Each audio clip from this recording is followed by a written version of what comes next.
Hello everybody, I'm Colonel Schmuck and I'm back with you to talk about STEM kits today.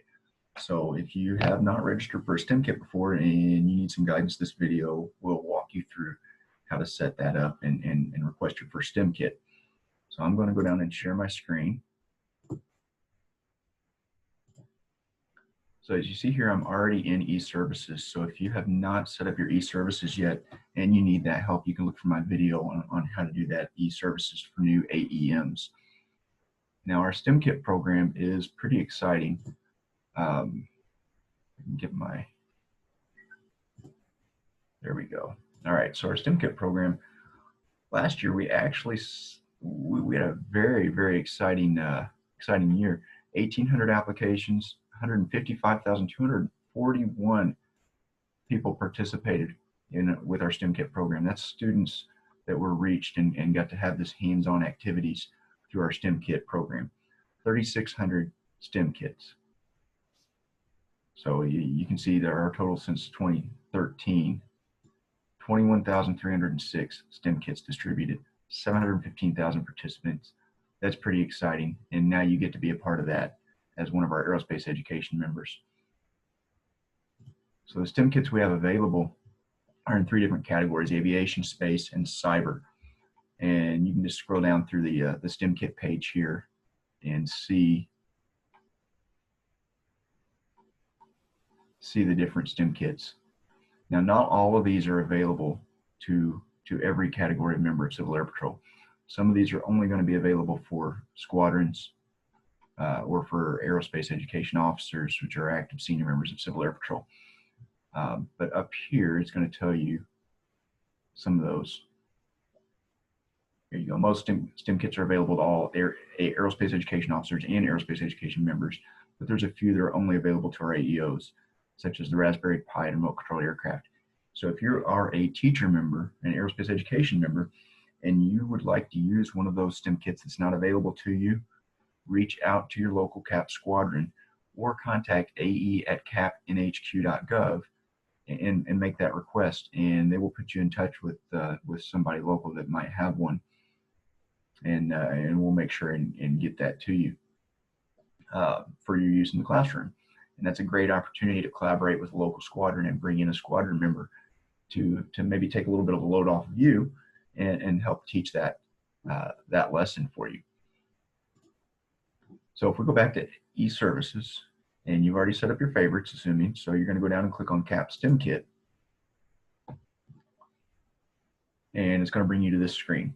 Now, pending evaluations, that is probably not going to show up for you unless you've already requested a STEM kit. So let's pretend that that's not there. Go up and click on Apply for STEM Kit here, or this big button here.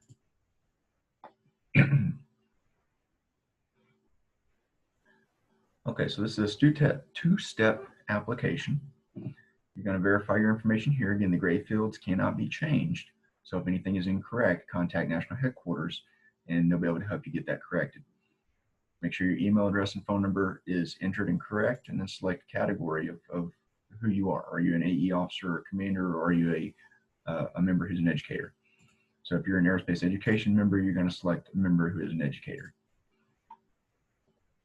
And your school organization info. If this isn't pre-populated for you, go ahead and make sure that that information gets entered correctly. And then your school principal's information as well. STEM kit history. Is this your first STEM kit, or have you ordered before?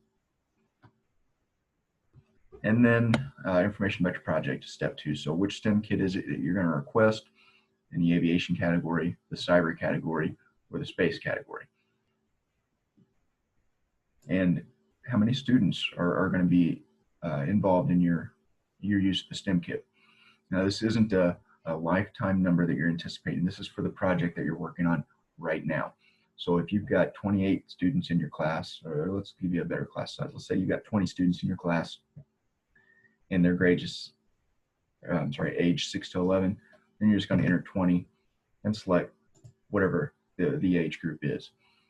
And then, do you have any computers that are going to be dedicated to this? And again, this isn't going to be important for all STEM kits. Some STEM kits aren't going to require computer access. So let's just assume that I'm using something that doesn't require a computer, so I'm going to enter 0. And then what's your plan for the use of the product of the STEM kit? Describe how you're going to use it, and then what your outcome is over in the desired STEM kit project outcome field. And as always, we really encourage collaboration. That really adds a lot of value to the classroom experience for all aspects of if you're bringing in someone from the local Civil Air Patrol Squadron, a senior member like myself, if you're bringing in an Air Force Association member to help, are you collaborating with a Boy or Girl Scout troop, local ROTC at the local university, whatever group or classroom that you're collaborating with, enter that information here. Click on Finish, and you're done. Your STEM kit request will go to national headquarters and will be reviewed and sent to you in the next month. So let's say we've completed our STEM kit. We've had it. We've used it for a couple of classes, and we're done with this particular use. So you're going to go back to the same screen and click on CAP STEM kit again. And by this point, you're going to have this pending evaluation showing up down here. So you can either click here for your pending evaluation, or click complete an evaluation.